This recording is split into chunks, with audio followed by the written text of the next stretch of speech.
Man, this deadline is rolling, absolutely rolling. By the time we put out the last episode, we had plenty more trades to go through, and that's the beauty of it because we got an episode full of prospects that were moved over the last 24 to 36 hours. I'm Arm Layden, he's Jack McMullen. Of course, it's the call up, and there's, I think, a few surprise moves. I don't know if there's anything totally shocking from a prospect perspective, but I think there was a couple that were shocking in terms of, oh, wow, he was moved and more. So we're going to talk about that. I don't think I was expecting a couple of these players to be moved for relievers, which makes it fun because I think we're going to see some crazy packages maybe in the final 24 hours of this deadline. But it seems like this is going to be a nice 3-part series with the way this deadline is pacing itself, which we've not really had in a while. Normally it's they all happen in 24 hours and then we got to try to fit it into a couple episodes. It is pacing really nicely for us to have a 3-part series here of the players moved at the deadline. We like that. Like, we like when we can get 3 episodes out of one thing, but you know what? It's so brand new and it's so exciting. And frankly, like, I know you said it, this is the best time of the year because everybody dreams of the play and GM thing. And you know how I operate on video games. I don't play the games. I just I do trades and I do drafts and all that. And that's about it. And like, this is when I can look at that and be the, backseat GM. And it's like, oh, I wouldn't have done that. Oh, that's a great deal. Yeah. When we can sit there and hyper analyze something that we, follow very closely is very fun. 100%. And I know we have it all in order, but before we get into that, was there one, I think I know what the intro will probably be, but like, and you can just tease it and then fill in more when we get there. Yeah. But I know we'll forget if I don't ask you this now. Was there one prospect return or one package that really floored you above the rest so far? It could have been one from day one, but now that we have, 2 full days or 2 episodes worth of trade packages here, was there one that really caught you as like a wow? I was not expecting that type of package, or I was not expecting those guys to get moved. The Estevez deal. Yeah, actually, I would have bet on you saying that. Yeah, like the 2 Philly arms going to the Angels, like that one blew me out of the water. I was like, him for Carlos Estevez. I get that Estevez is really good, and I get that Estevez could, maybe close games for them. But I mean, that's essentially like moving for setup guy 2 in that bullpen, and they're giving up those 2 arms that we'll talk about. I thought you were going to say that or Jason Adam. Yeah. But with the control, it can always be like, wow, but control, sometimes you just don't know what the price of control may be in that given year. Sometimes it's pretty ridiculous. And the D-backs kind of set the market a little bit with that Puck deal, who, by the way, I was watching Puck's first appearance for the D-backs. My goodness, he was disgusting. Since he's changed that release height a little bit and scrapped that curveball, he looks for real. I hope he stays healthy, but it's been fun to watch some of these creative deals, and sometimes fans aren't totally getting it, which is fun to try to add that context. Sometimes we don't get it either, so you got to dig deeper, and sometimes you find the answer, sometimes you don't. But that part of it is quite fun as well. So we'll jump into it. I know you've got all the trades in order, ready to go. So where are we starting? We're starting with the 3rd guy in the Jazz Chisholm deal. So at part 1, at the tail end of part 1, we were we hit record like 5 minutes after it was broken that Jazz Chisholm was going from the Marlins to the Yankees. And throughout the course of the episode, we learned that Agustin Ramirez was the headliner and Jared Serna was the second piece. And for full breakdowns on Agustin Ramirez and Jared Serna, that's at the end of episode 306, which was the prospects gone so far. Part 1 of, again, like probably part 3. Abrahan Ramirez, not an M, an N. Abrahan Ramirez was the 3rd piece. And just looking at the numbers that he's put up at the DSL and the complex, they're really good. I don't know anything beyond what I see on the stat sheet right now, but 49 games at the complex. Granted, he's 19 years old. Yeah. But 49 games at the complex, this guy has a 960 OPS. He's hitting 348 with 29 walks in 49 games. Yeah. So, I mean, great flyer. to get thrown into a deal here, but I think you're kind of hoping that he turns into a bench slash, like, maybe utility type of infield piece. I love that I was gonna say the same thing, and I knew it was gonna feel so weird when I said it, so I'm glad you said it. They're like, oh, he's already 19, gonna be 20 in October. Yeah, he's kind of old. He is kind of old for the complex, and that's a one league where if you're closer to 20 and you're at the complex, like, you can really take advantage of this competition. So that's some of it. But it is a pretty smooth swing from the left side. He can pick it fine at second base. He makes really good swing decisions, and that's where the age thing comes in. Can those swing decisions carry into low A? I mean, he's running a sub 20% chase rate, but the EVs are kind of they're below average. So we'll see how it translates. But for a third piece to add into the fold here, I think it's a fine third piece. I thought maybe there'd be a little bit more intrigue with the third player that the Marlins are getting, but I also think that, as we talked about before, there's a lot of people in the industry that look at Abrahan Ramirez as a top 50 guy, or for sure a top 100 guy. Serna's been, I think, I don't know if there's been many offensive prospects in the Yankee system who have really elevated themselves more than Serna this year from a batted ball perspective. So you just weren't going to get that much more with the third piece. At least they got a player that seems to have a relatively higher floor compared to most Flyers. Yeah, for sure. But we'll go to the trades that happened after we last recorded now. And your favorite, I mentioned your favorite on the Just Baseball show, and we kind of broke down the big league reasoning for it. But Danny Jansen went from Toronto to Boston for 3 prospects: Eddinson Paulino, Cutter Coffey, and Gilberto Batista. We'll start with Eddinson Paulino. Paulino is on the IL right now, but 69 games in Portland this year. He's got a 740 OPS, 3 homers, 16 driven in. He's not punching that much. He's hitting 263. I think last year was really the year that a lot of, Red Sox prospect heads were like, hey, this guy can be legit. 20-year-old in high A, hit 257 with 12 pumps and 26 backs. Yeah, I don't think he's bad. I think obviously last year was the year, like you said, and now getting up to high A, double A, and really double A has been a bit more of a challenge. But at the same time, like, this is another player, kind of repeating myself, but I think it's very similar to Abrahan, where we're talking about a guy that actually the template is relatively similar here. Second baseman.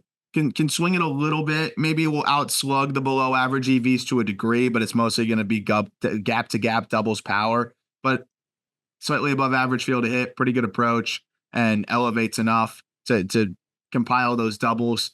I think Paulino, you're kind of hoping for this utility infield type. He could play second, he could play third, he could play short in an absolute pinch.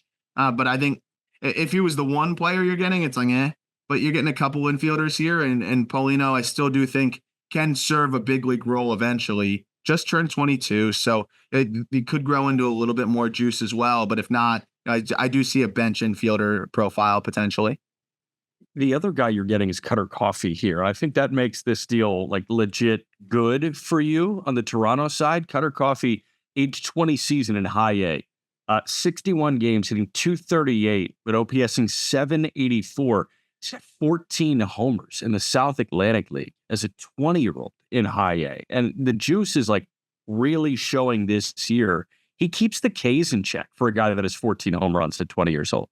Yeah, well, what I love about him is, he pulls the ball in the air. And we've been talking about that. Like, that's something that you're just going to continue to see teams really try to find, identify. And we're going to talk more about that with Isaac Paredes. Yeah, but can't put him at Wrigley Field, though. No. Then he's cooked. Yeah. Paredes to get DFA'd in 2 weeks. Yeah, that's just a classic we'll get into. We talked about it plenty on the Just Baseball show, but if you can pull fastballs in the air with some consistency, you're going to be able to have some success.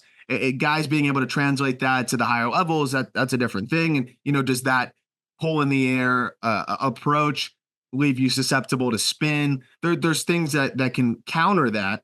But what I like with Coffey is he has hit spin really well this year, at least sliders. I don't think anybody hits curveballs well anymore because they're so hard to hit.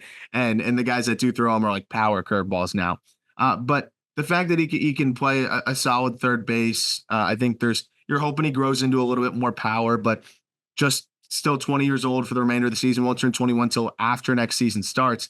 I think he's a pretty solid addition. And this is another outslug to EVs guy, which you're going to have to try to find those players that you think can overperform the data in trades like this, where you want multiple pieces back for a rental. The joke about it being my favorite trade was because I just love the idea of trading within the division for a I just think it's funny trading within the division for a backup catcher who may also cosplay as your DH. For three prospects. And I get it. They're not super exciting prospects, but that whole idea to me was just very funny. Not saying it's a bad trade. Jansen does fill a role. He is also hitting $150 since like the beginning of May. But that's besides the point. I think Coffey with Paulino, again, you're probably hoping that both are bench infielders at the big league level. But remember, this is a rental backup catcher, one of the best backup catchers, but rental backup catcher who's been hitting 150 since the beginning of May. So not bad. No, I mean, you're playing with newfound, prospect capital if you're Toronto, and these guys turn into absolutely anything, because you were going to lose Jansen anyways. They're committed to the Kirk thing. They were going to lose Danny Jansen in free agency. You're going nowhere this year. Like this was actually the perfect cash in scenario for Toronto. Yeah, and these guys, if they want to go be more aggressive later on, like Coffey, if he gets off to a nice start next year, could be a tertiary or secondary piece in a decent deal later on. So it just gives you more capital to work with. And I don't think they were giving Danny Jansen the QO. So, it's a nice way to salvage here. Now, do you think Craig Breslow felt any pressure to trade Cutter Coffey, knowing that there was already a Cutter in the organization? Cutter Coffey, it was too close. You can't have those guys on the same roster. I don't think you can have more than one Cutter on the same team. And you're going to always favor the pitcher Cutter. Always. Yeah, even if one's with a K. Right. And the name is actually a pitch that he has. And this guy, it's like, oh, cool, you hit. Whatever, man. See ya. And he's hitting 154 against cutters this year. So it's just not good. He's 2 for 13 against cutters. He just has to be better against cutters. You got to figure it out, man. It's your name. It's literally your name. Last guy in this deal was Gilberto Batista, and he is a quintessential flyer pitcher. This guy in the DSL last year, 40 2/3 innings, 54 Ks, 8 walks. Crazy. But then he goes to the complex this year, stateside.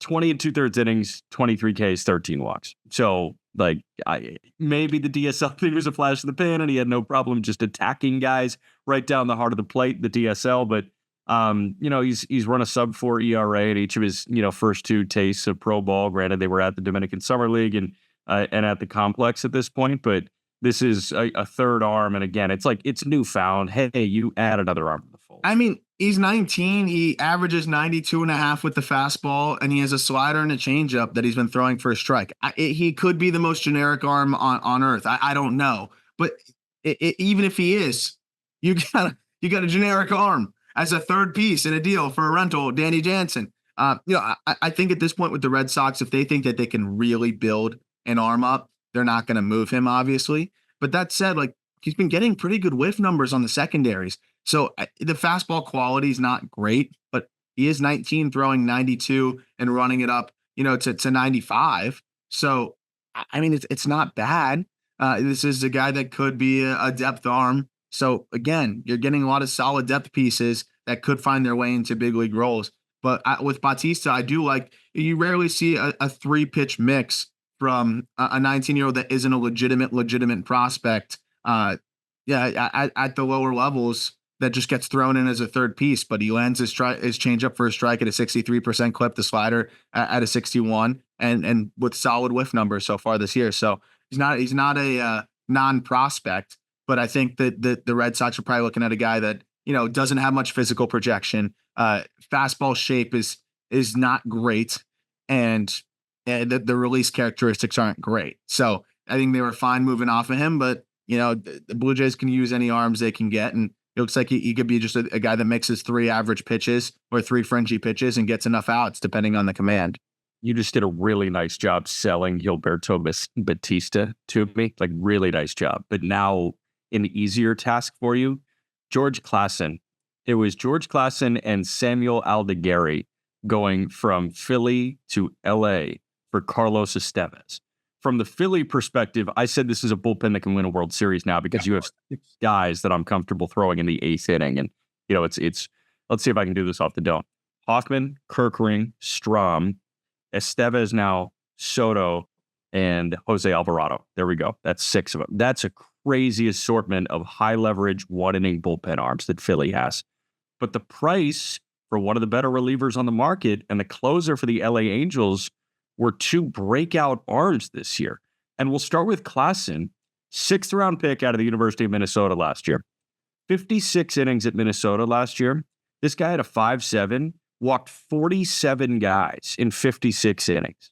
In 59 innings this year between low A and high A, this guy has cut his walk total in more than half. 59 innings, 21 walks.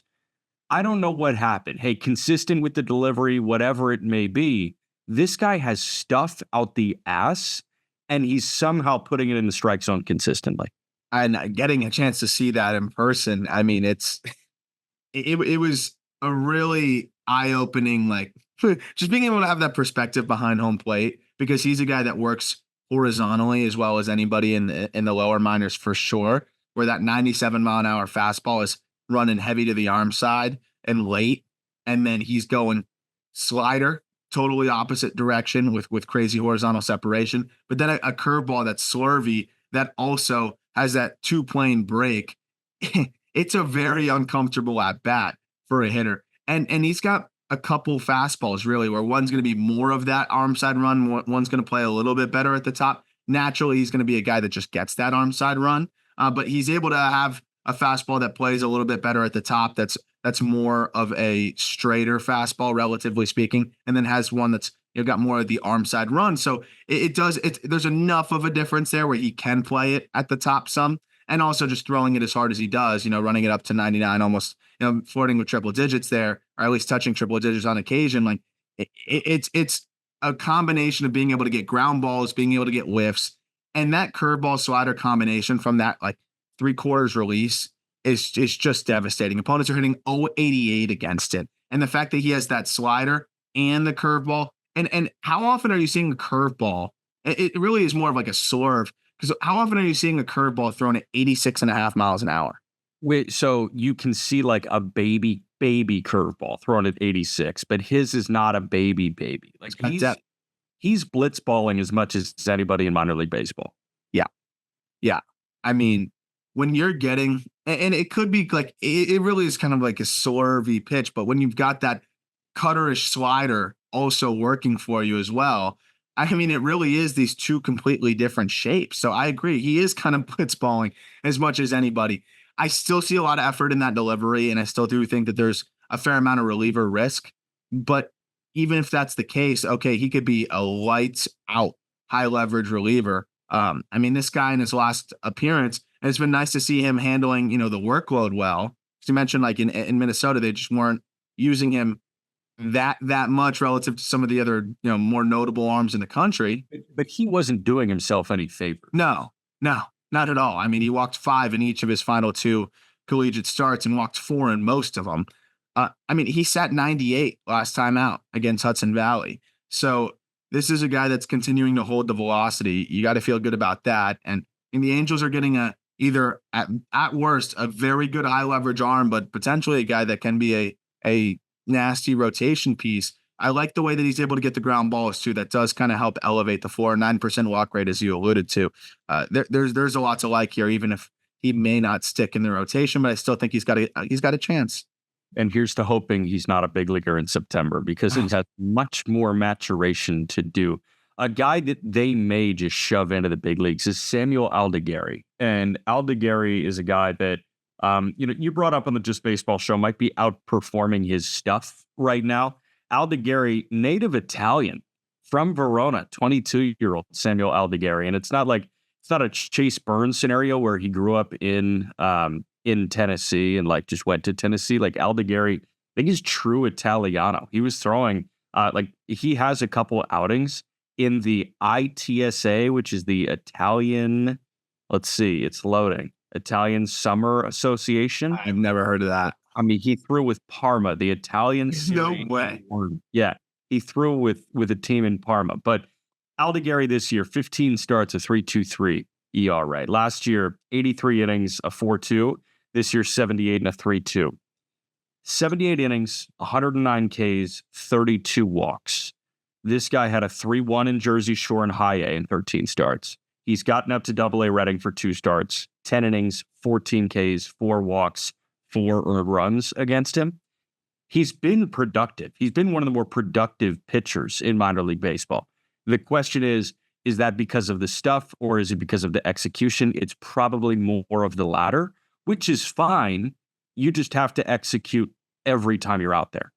Yeah, and you know what? I mean, the Angels need any of these types of arms that they can add. I mean, dude, Jack Kachanowicz, like this is just kind of Kachanowicz again, but probably a bit better. Yeah, a bit better for sure because the fastball's jumped about almost a tick. I think it's about like 3/4 of a tick, but that makes a big difference when you were 91 to 93 before, and now you're potentially more 92 to 94 now. I think that makes a big difference for a lefty who has a slider, a changeup, a curveball that all work pretty well for him. It is a little bit of more of that like pitchability, mix it up more than the sheer stuff. But a lefty with a really solid changeup, and that seems to be his best pitch, at least in terms of like in zone whiff and stuff like that. And then a slider that has performed really well for him, especially against lefties. What I like is there's a strong fallback because of the fact that lefties are hitting $140 against him.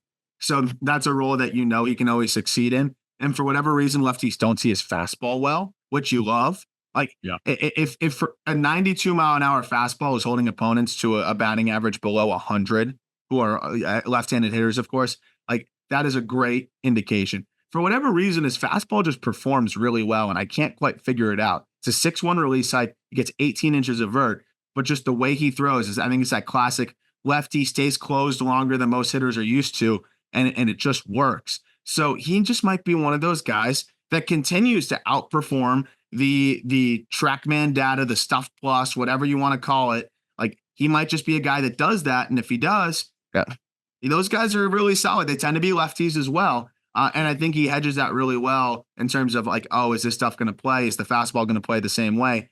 I think it has a chance to because the chase rates are still so high on it. Just clearly hitters are not seeing it, and then he's got the slider, the changeup off of that, and then a curveball that he'll mix in as well. I think he can be a back end of the rotation starter if there's just the deception side of things. I got to see him in person behind home, kind of like the Klassen view to understand, but it's hard to deny that there's not deception here, and there's something that is just throwing hitters off a bit.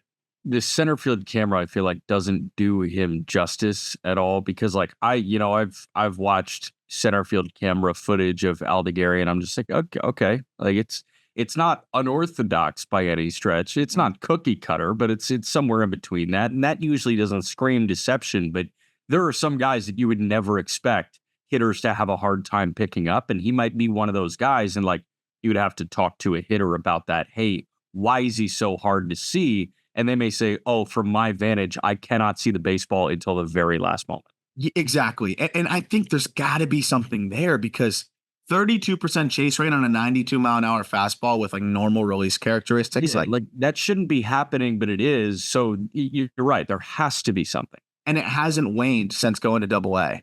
In limited action in Double-A, he's got 2 starts there. So it's a small sample, but 44% chase rate on the fastball. So there's just something there that's throwing hitters off. And that's a really solid second piece there. Estevez has been one of the best relievers in baseball this year and clearly has, the track record of being a very good closer. But yeah, I mean, you have now, I envy Rob Thompson. Like, it's going to be so fun being able to mix and match that bullpen however you want. It could be matchup dependent. You don't have to worry about burning one of your best high leverage guys because you got 5 others of your best high leverage guys. Really cool spot to be in there. But I don't think anybody was topping this offer to go get him. And I think that's why the Phillies were willing to do it because I doubt they would want to do a trade like this. I know the Marlins don't need arms. I know that the Phillies were in on Tanner Scott. You don't want to give these 2 guys in division. No. So I think it worked out for everybody. Yeah. Yeah. Country in the American League. To a team that you'll still probably never have to worry about, even if they were somehow in your division. Now, I know the Marlins aren't much better, but I'd feel better setting prospects over to the Angels because they'll probably trade them for a rental later on anyways. Absolutely. If I were Rob Thompson, I think I'd just put the 6 names in a hat and just like shake the hat and pull one. It's like, all right, you get the 9th today. It could be that easy. Scripted. Okay, we'll get to the Jesse Winker return in a 1-for-1, but before that, quick break. The Jesse Winker return is Tyler Stuart, a zone pounder, right-hander, huge person, 6'9", 250, 6th round pick in 2022 at a Southern Miss. But last year, in his first full year, Tyler Stuart ate a ton of innings. When you think 6'9", 250, you either think the craziest fastball you've ever seen, or you're on the mound all the time. And he was on the mound a lot. Yeah. 110 innings, 112 Ks, 32 walks from a guy that is that big. And he had a 2.2 last year between high A and double A. This year, 17 starts with double A Binghamton, 84 innings. He's got a 3.96, but just 20 walks issued in 84 innings. A guy that big being that around the strike zone is mighty impressive. And Winker, you're kind of playing with house money with Jesse Winker, because this guy was not identified by really anybody. It feels like at the major league level, if you've got somebody on their last ditch effort, it's either an A or a national. And I'm not trying to be mean when I say that, but it's either, hey, you go sign with the Nats, or you sign a minor league deal with a team that's contending. And Winker opted for the Nats route, like Dom Smith last year opted for the Nats route. And Jesse Winker turned himself into value, and the Nats just cashed in on a guy that turned himself into value. Yeah, and Stuart's not a nobody with the way that he's been able to improve this year, both from just a strike throwing perspective, and he's always been a guy, as you mentioned, that has filled up the zone, but even more so this year while gaining a tick on the fastball.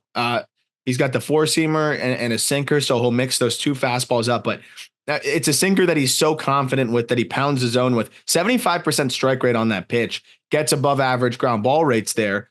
So that helps, just being able to fill up the zone and get relatively weak contact and get contact on the ground. And then the slider has been a fantastic pitch for him. So this sinker slider combination with his command, and then he can mix in a decent changeup and a 4-seamer that'll buzz at the top.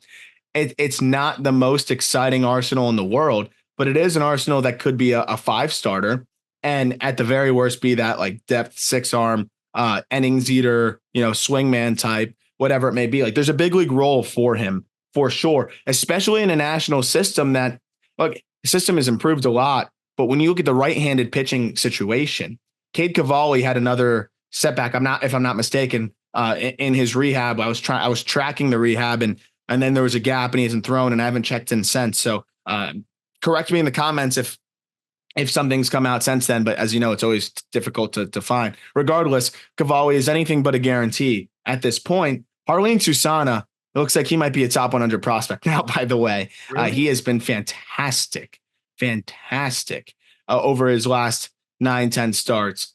So he's a guy that's making a case there. But outside of him and Travis Sakura, who's kind of been a breakout, another tall righty that they like, I guess you can't really call it a breakout if it's his first season, but he's just outperforming, I think, what a lot of people were expecting. But beyond that, I think you could make the case that Tyler Stuart's their 3rd best healthy right-handed pitching prospect. And I know that's kind of a specific thing, but at the same time, when you're looking at guys in the upper minors right now, remember, Susana's in high A. He ain't getting to the show anytime soon. Sakura's in low A. Both those guys are 20. Cavalli's perpetually hurt. In terms of right-handed pitching prospects in the upper minors, it's Jackson Rutledge and it's Tyler Stuart. And it's sad to say, but Tyler Stuart's better at this point. Also, they're fielding a lot of tall arms, by the way. They'd have a nice little basketball team here. Susana 6'6", Sakura 6'6", Bennett 6'6", Stuart 6'9", Rutledge 6'8". Kind of nuts.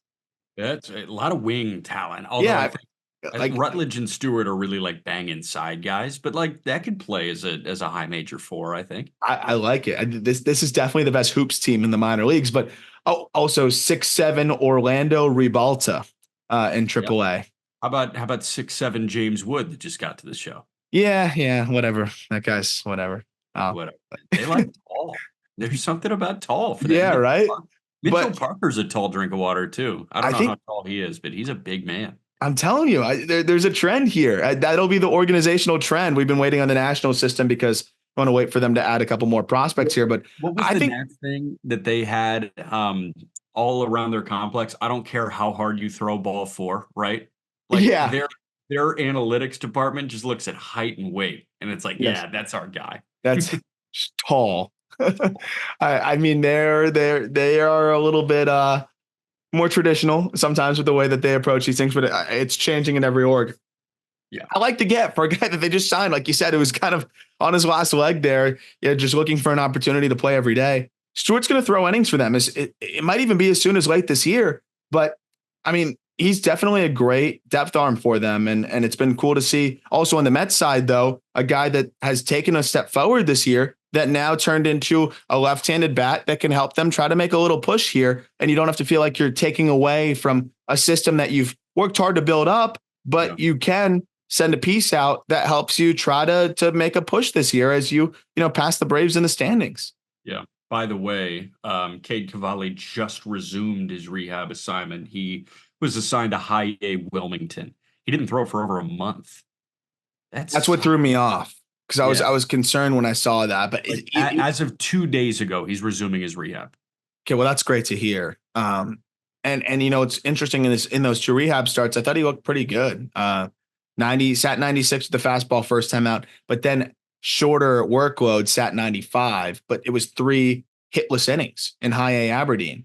So, I mean, that the stuff is there. If Cade Cavalli can be healthy and available next year, this Nationals team could be a fun squad and could be sneaky. And then instead of bringing up a Jackson Rutledge in emergencies, you have a Tyler Stuart, who I do think is just a better option. Like they're elevating both from a talent perspective and just the overall depth, I think, of the upper minors in this organization. I see the vision with the Nats. I 100% do. And, you can say what you want about the Soto trade. And I always think teams should try to keep their stars, but the Padres helped to expedite this rebuild. Dylan Cruz landing in their lap helped that as well. But now with Susana throwing the way he's throwing, I mean, you can kind of see the vision here.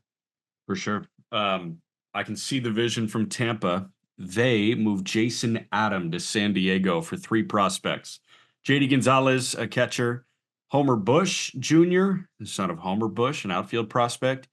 And a right-hander. Lesko, I think his name is. A top 100 prospect at just baseball, who apparently hasn't thrown strikes since high school.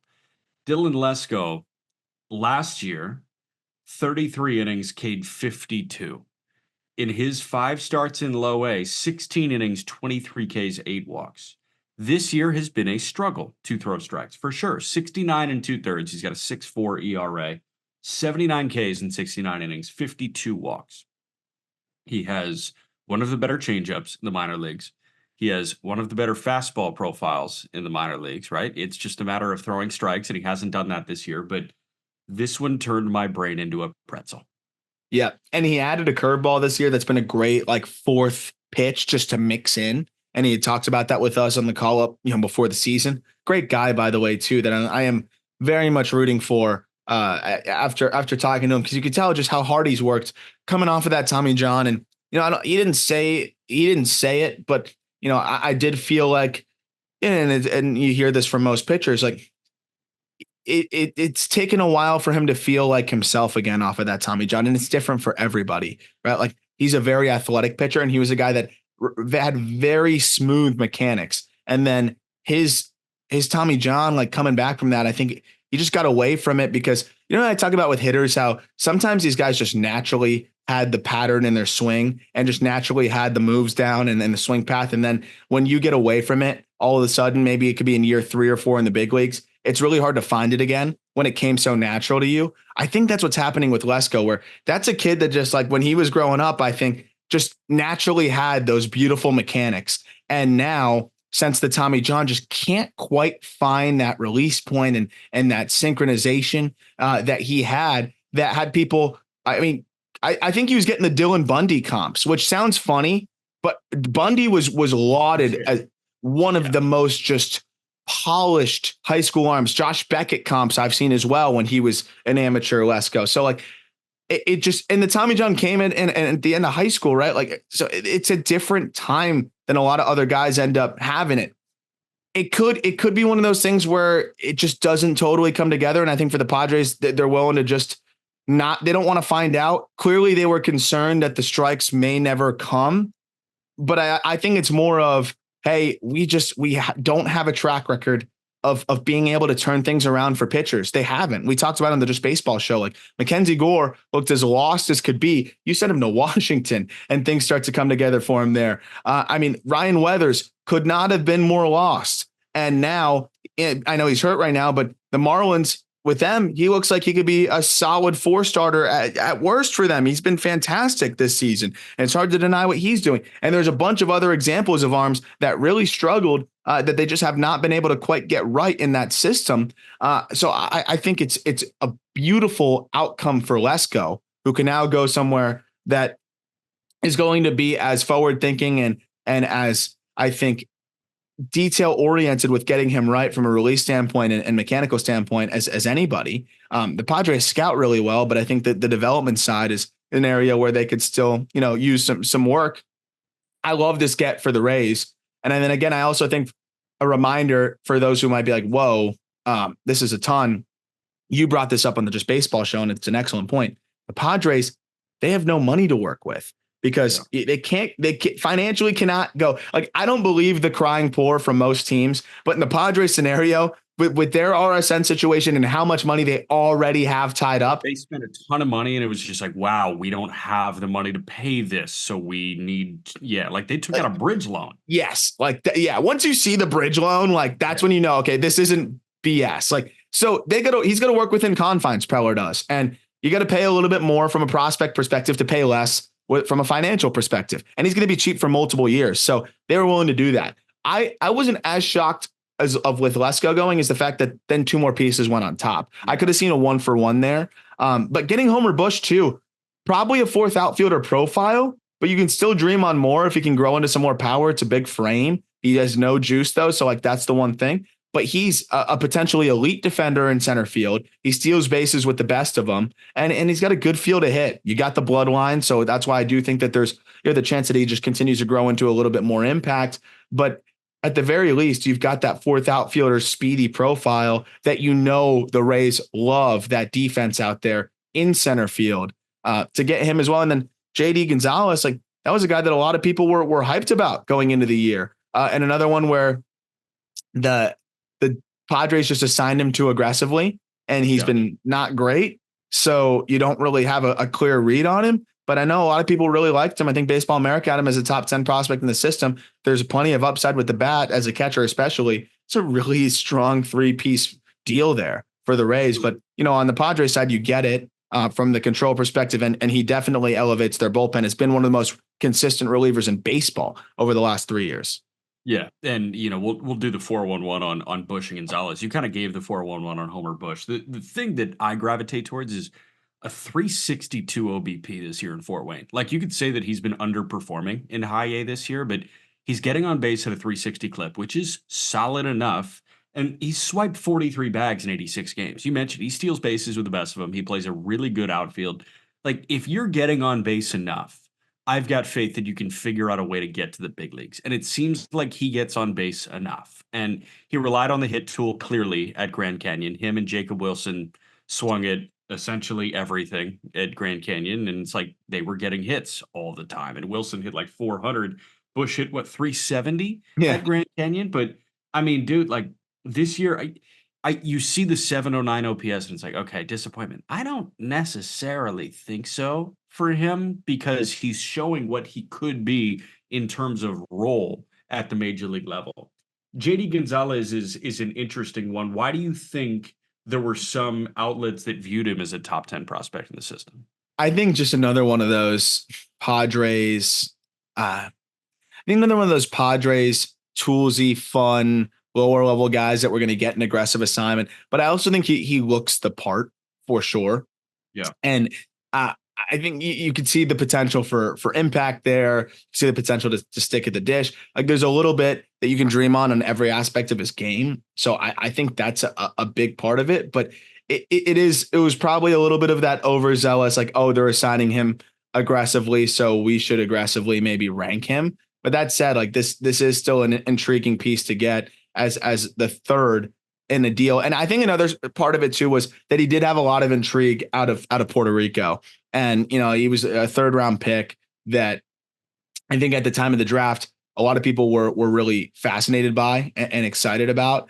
So that paired with the fact that he ends up getting drafted by the Padres. And I know that I think the Padres were very excited to have been able to nab him. I'm trying to remember if they went overslot or not. But regardless, I think they did. Yeah, like I think that was a big part of it too. He's been banged up, and I think that's part of the reason why he hasn't been, too good this year, and especially in the fact that he's been aggressively assigned. But he's got like a 70 arm behind the dish, a left-handed hitter with above average power potential. Like there's a lot to potentially like there, and he still is extremely, extremely young. And I think the fact that he was so young for the class as well was another reason why people were very excited about him. Above average power potential. How many extra base hits does he have in 48 games this year? I have no idea. 4, and they're all doubles. Potential, baby. In the California League, which is a hitter-friendly environment, he's got 4 doubles, no homers in 48 games. I'd imagine that the Padres feel as though maybe a lot of the things they were excited about may not totally be there. Based on what they've seen in the first year. A lot could change, but that was the outlook. Maybe the outlook has changed for them. Homer Bush, by the way, too. Fort Wayne's a graveyard, right? Yeah. So that's another aspect, right? A guy that's already strapped for power to a degree, hitting in a graveyard. He's slugging 324 at home, 368 on the road. So, I mean, if he's slugging in the high 300s with his on base and bat to ball, he's going to be fine offensively. He can be a league average bat. If he's a league average bat with that speed and defense, he could nestle his way into an everyday role. But again, I think it's most likely he's that 4th outfielder and a quality one at that. The big prospect in this deal is Lesko. And with the Rays' ability to at least transition guys into a successful relief role, if it doesn't work out, I think they've got a strong fallback there with Lesko as well, who has cut the walk rate, relatively speaking, over the last handful of starts. So it's a 16.5% walk rate on the year, but over his last 10 starts, it's 13%. So you take those small victories and hope that he can continue trending in that direction. Yeah. Last but certainly not least, the Isaac Paredes return. Isaac Paredes goes from the Rays to the Cubs for Christopher Morel, pretty talented guy in the big leagues. We're not going to break down Christopher Morel. We're going to break down Hunter Bigge and Ty Johnson. Ty Johnson, middle round draft pick last year out of Ball State. Hunter Bigge, 12th round in 19 out of Harvard. Bigge is 26 years old. He was dealing with, I want to say, an oblique thing for a good bit of the season. Hunter Bigge last year, 42 appearances between Double and Triple-A, a 4.5 ERA. 11 appearances in Triple-A last year. He walked 13 and allowed 10 runs in 10 1/3. This year, he's a different cat. 12 appearances in Iowa, 13 1/3, 3 hits, 1 run. Only run came on a solo homer. 20 Ks and 6 walks. He got up for his first taste of big league ball, 3 1/3, 3 hits and a run in 4 appearances with the Cubs. This guy, that fastball is a laser beam. And we talked about that. He can run it up to 100. He's got as strong of a lower half as I've seen in person calling games from a pitcher like Giancarlo Stanton. And nobody's lower half comes close to Giancarlo Stanton, but on the hill, Hunter Bigge is that guy. You want drop and drive, I'm going to buzz a fastball by you and there's nothing you can do about it. That's Hunter Bigge. And don't be fooled by him being the 29th prospect in the Cubs organization. He's a hell of a lot better than that. It's more similar to the Scott Efros thing, right? Where they have this reliever with 5 years of control. In this case, it's 6. And teams are already looking at him as a guy that could slot into leverage right away. Of course, Efros ended up getting hurt and there was a lot of other extenuating circumstances there. But I think it's similar to that where you've already seen enough in a short stint from Bigge in AAA and even in the big leagues that teams feel as though he could be a high leverage arm now. So you're getting a high leverage arm with this much control.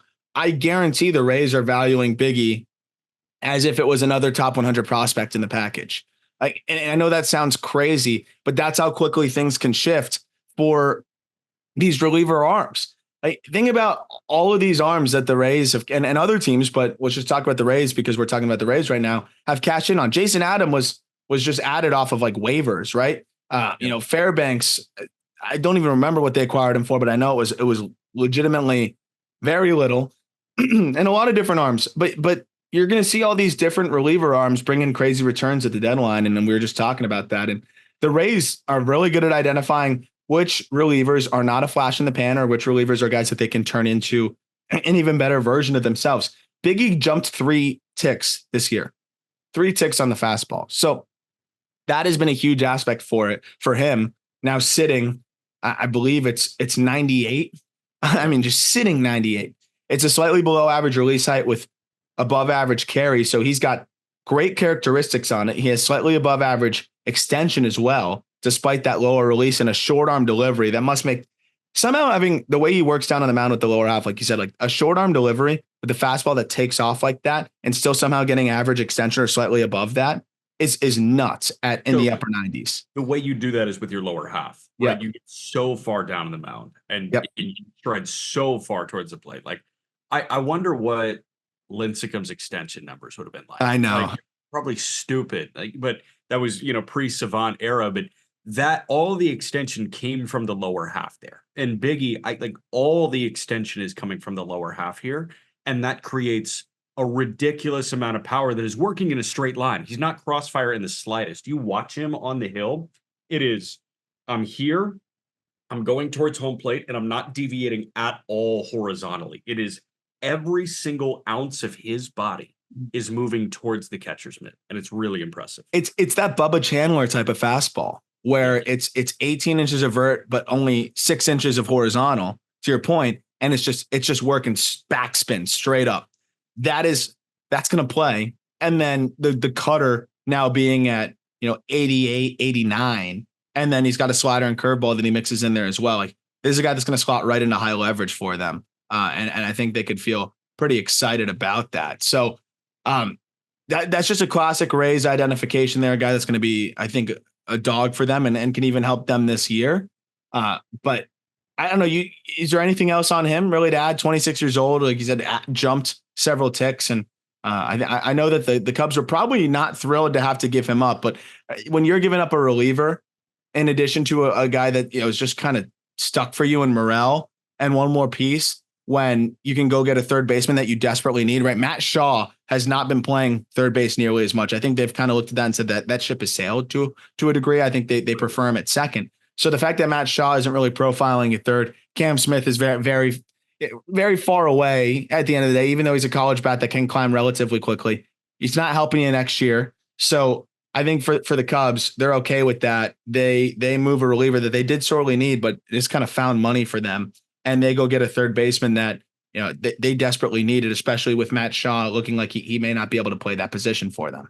Yeah, no, I don't think there's much more to add on Bigge. By the way, Fairbanks was acquired 1-for-1 for Nick Solak in 2019 when Tampa had essentially given up on Nick Solak. Yes. So I mean, they do this all the time, and they turned Kevin Kelly into a reclamation project, and Kevin Kelly was really solid for them last year. Like, they find diamonds in the rough. And I don't know if this guy is going to be considered a diamond in the rough because he was part of an Isaac Paredes package. I think they identified this guy, and it's like, why is he hanging out in Iowa after a big league stint? With what he showed in his big league stint, why was he back in Iowa? I don't know if it was just like a inning situation where they're just, oh, he has options, let's send him back down so we can keep the bullpen fresh and bring him back up soon. I don't know. It made no sense to me because what he did in that big league stint was straight up bullying of really good hitters. There was one hard cutter slider that he threw to Corbin Carroll that is laughably gross. I think it almost hit Carroll in the back leg and he swung and missed at it. This is a guy that I know that the Rays saw already and said, okay, we're getting a high leverage arm with all of the control in the world. So I know they've got to be thrilled with that. They're going to use him for a couple years. He's going to give them several WAR, and then they'll trade him when he's got 2 or 3 years left of control, 2.5 years, get a Jason Adam type of return, and we'll do this whole thing over again. Why not? Last but not least, Ty Johnson, who is a fifth-round pick last year out of Ball State by the Cubs. From Rockwall, Texas, went to high school in Indy, stayed local. Ty Johnson, 3 years at Ball State. This guy in college, 157 innings, a 5.4 ERA. His draft year, a 4.5. He walked 31 in 53 innings. This year, he's got a 3.5 between low A Myrtle and high A South Bend. 61 innings. He's walked 22 in K 81. So the Ks are ticking up. The walks are ticking down. ERA serviceable. And you mentioned good fastball shape. What does the shape look like? Yeah, he's got above average carry from a lower release height and it's always relative, right? If you're a 6'6" guy that's working down on the mound so much that it's a 5'6" release height, like that's going to add to the deception. So he's got that going for him. And that fastball is really played. I know when you saw him at Ball State, was he not throwing strikes or was it? He wasn't throwing strikes. Yeah. Like it was one of those. And there are a lot of college arms that don't throw strikes. I mean, we just talked about Klassen earlier this episode. There are a lot of college arms where it's like, he's not throwing enough strikes. But I mean, if you can rein this in the zone, it's clear that he's got stuff. And I mean, it's been playing quite well. So that fastball, I think, gives him that floor at least of being able to also progress as a higher leverage reliever, but the slider has been disgusting as well. So that fastball slider combination is going to play and guarantees him, in my opinion, a big league role one way or another. But you're seeing him throw more strikes now, so you have the hope that he can stick as a starter. I think it's a solid third piece there, and a guy that, again, the Rays are going to prefer maybe a slightly lesser 2023 draftee in terms of prospect regard than a slightly more elevated or slightly more high regarded 2022 draftee, because they don't have to add these guys to the 40-man for a little bit now, and both of which have a high probability of filling a big league role, with Morel immediately filling a big league role. So they're getting two guys in Bigge and Morel that are going to be on the big league team probably tomorrow, or today, I should say. And then Johnson's a guy that can climb quickly, but gives you a bit more upside. You hope that he can develop into a starter. Worst case scenario, he's another guy that has that fallback of being a nasty reliever with that fastball, that slider combination, and a changeup that he's working on, which will kind of be that sticking point. It's funny with like all these trades. It feels like there's at least one guy in like every other trade that he's got the fallback of being a nasty reliever like every single time. But that's the nature of the beast, man. And these Rays arms, I do feel like when they go get a starter or they go get a starting pitching prospect, it's not a guy that you're like, what do you do if he's not a starter? It's not going to be the Matthew Liberatore relief situation where it's like, we're just putting him here because we have nowhere else to put him. Yeah, it's like what is that Arsenal doing in a bullpen? I don't know why that guy's in a bullpen for the Cardinals, but he's in the bullpen. It's not that kind of situation. It's, he might even be a better reliever. Like, he could be a fine starter, but he might, the stuff might be so good that we put him in the bullpen anyways because he could be so elite there. Like those are the guys the Rays want, and I get it. It works. Yeah. That's like kind of the one more pushback I have is, I saw a couple of people saying like, the prospect return, like so much of the book on the pitchers is, they could turn into a high leverage reliever, worst case scenario. So they turn into the guy that you just traded away. Yeah, because they have 6 years of control and because they're dirt cheap at this point. Like, factor the money thing in, please. Yeah. Like, hey, you've got a guy in ARB 2. You've got a guy that you signed to a free agent deal that is a good high leverage reliever. Trade him for a guy that could become that. That doesn't cost you anything. Money matters in baseball. It does. Especially if you're the Rays. And I'm not supporting it. Like, I wish they'd just get better investment and keep these guys. Like, don't get me wrong. But maybe when the new stadium comes along that just got approved, that they'll do that. Doubt it, but hopefully. But to your point, you're going to get 3 years of Bigge potentially being a lights out 8th inning high leverage arm at 750. And then 3 years potentially of Ty Johnson being a solid 6th, 7th inning guy at the minimum. And then you can swap both of those guys, specifically Bigge, and get a similar return and keep doing this churn. And that's why, they really are kind of that recycling team here that just has figured out the system and continues to do it. Will it win them a World Series? We'll wait and find out. But it is that 55% thing that, was it Dipoto that said that? Like we got to win like 55% of our games, basically. Yeah, like you can't say that publicly. But it's a thing. You can think it. You can think it, especially if you're the Rays. Like, it makes sense.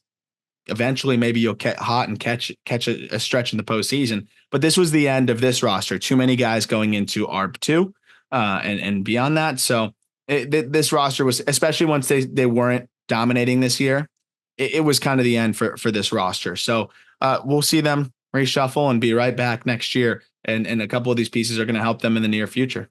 Yep. That'll do it for this episode. We know we're going to have a lot more trades to go through. Please, a Garrett Crochet trade. I know he's like Damian Lillarding himself right now, but like, please, can we get a Crochet trade so we can talk about that? Orioles, I'm looking at you. I don't expect you to deviate from your boring plan here. But I mean, the fact that they made a trade that we can't even talk about because there's no prospects exchanged. Like, yeah. I love that. I do miss the early 2000s type trades we talked about on the Just Baseball show. Like, come on, you got to do something. Mac Horvath, like, you think they're like upset that they traded Mac Horvath and Jackson Bomeister? I think they're fine. I think they're A-okay. I don't know. I think they're still even like, oh man, sucks to give them up. Yeah, I could see Mike Elias. Like, I could see Rubenstein, the new owner, David Rubenstein, sitting down Elias and being like, was he ever going to play for you? And Mike is like, maybe. You never know. It's good to have. Look, Norby's back up. Look at what happened to Mateo. Like, please do it. But we will be here talking about all the trades regardless, whether we're talking about the O's or not.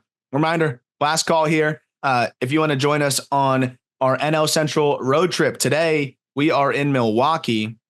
We sold out of Chicago, which has been awesome, but we're also going to be in Pittsburgh. I don't know. I was almost going to say Seattle. That would be a really undesirable road trip.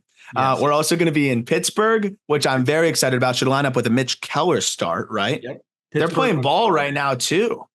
Yeah, they are. So I think you got, let's see, tonight it's Braves Brewers, and it totally feeds into my rotation concerns. That's Grant Holmes and Colin Ray. But then you go Tuesday in St. Louis, and that's Lance Lynn, Max Scherzer. Wednesday, we've got a live Just Baseball show recording at the MGM Sportsbook at Great American Ballpark in Cincinnati ahead of Kyle Hendricks and Nick Lodolo. Thursday, TBD, but it's Cubs Cardinals at Wrigley. Cool. And then Friday is D-backs Pirates. And I think that should be, because they just matched up, it was Gilbert Diaz. So you'll get a live look at Gilbert Diaz against Keller.